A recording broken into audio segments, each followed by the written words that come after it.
Hi everybody, I hope you are doing well. Today we'll talk about how to fix or how to solve the problem of Upwork talent you good settings.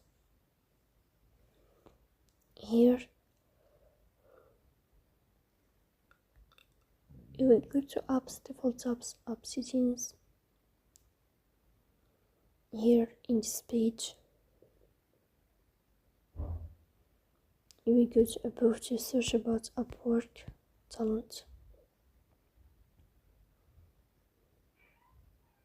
Here in this page you will go to first stop and you will click OK. Then you will enter the storage. Here we click on clear cache.